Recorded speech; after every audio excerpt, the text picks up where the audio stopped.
स्वागत है स्टूडेंट्स। यहाँ पे क्वेश्चन दिया हुआ है कि a block of mass 1 kg slides down a rough inclined plane of inclination 60 degree starting from its top. If coefficient of kinetic friction is 0.5 and length of the plane is 2 meter, then work done against friction is। ठीक है, तो देखो एक inclined plane पहले यहाँ draw कर लेते हैं हम लोग। और इस इंक्लाइंड प्लेन का जो इंक्लिनेशन दिया हुआ है वो है 60 डिग्री का।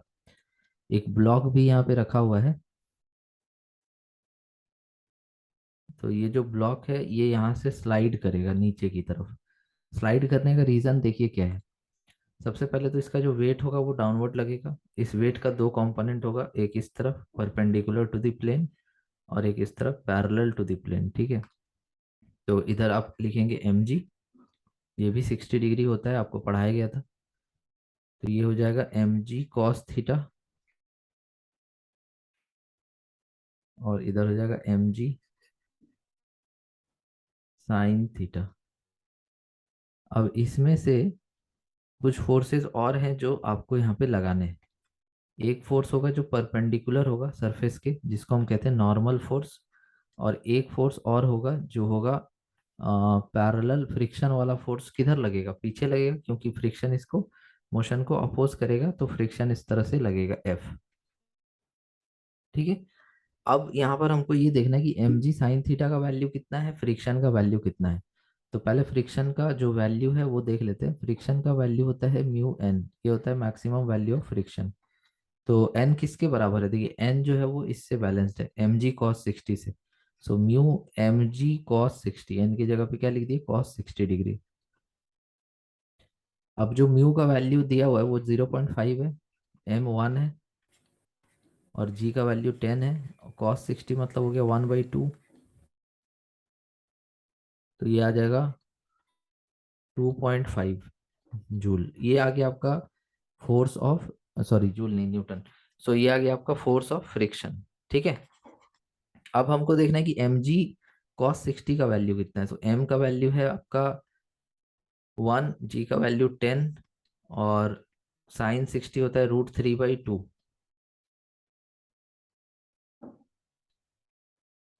ठीक है, तो अब यहाँ पर अगर आप देखेंगे तो इसको जब मल्टीप्लाई करेंगे हम 1.732 को मल्टीप्लाई करिए आप किससे? 10 से।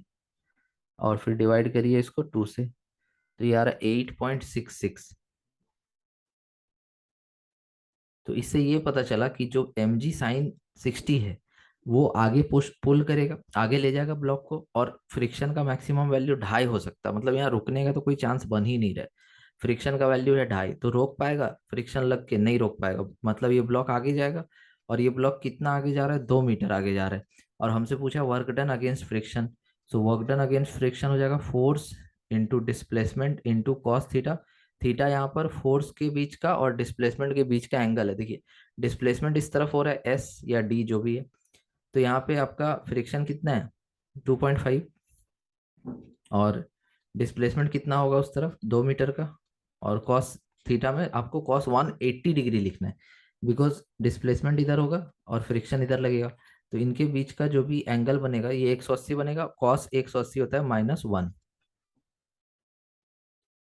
तो 2.5 इंटू 2 कितना हो गया? 5, -5।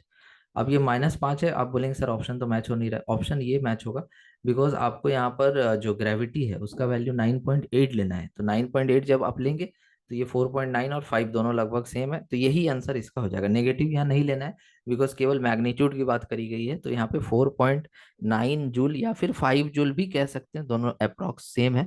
तो इस हिसाब से ऑप्शन नंबर 20 का सही आंसर हो जाएगा। Thank you.